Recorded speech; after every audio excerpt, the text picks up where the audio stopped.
बघा, दीर्घ श्वसन, श्वासाकडे लक्ष द्यायचंय. कोणत्याही आसनात श्वास रोखायचा नाही.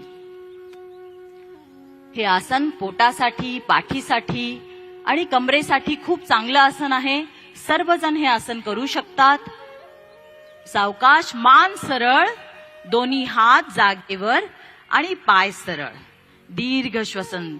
थोडीशी विश्रांती घ्यायची आहे, पायामध्ये थोडंसं अंतर. दीर्घ श्वसन. पूर्ण लक्ष स्वतःकडे द्या, श्वासाकडे द्या. पाय थोडेसे हलवायचेत. दीर्घ श्वसन करण्याचा प्रयत्न करायचा आहे. आता सावकाश पाठीवर झोपायचंय सगळ्यांनी. पाठीवर झोपा. पाय गुडघ्यातनं वाकवायचेत. गुडघ्यातनं पाय वाकवायचेत. दोन्ही हात आपल्या कमरेजवळ असतील, सरळ.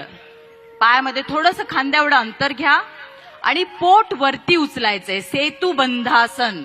सर्वजण हे आसन करू शकतात. सगळ्यांसाठी चांगलं आसन आहे. डोकं खाली आणि पोट वरती उचला. छान. पाय वाकलेले आहेत गुडघ्यातनं आणि पोट वरती उचललेलं आहे. पाठीच्या मणक्यासाठी हे आसन खूप चांगलं आहे. यामध्ये जालंधर बंद लागला जातो. दीर्घ श्वसन करा.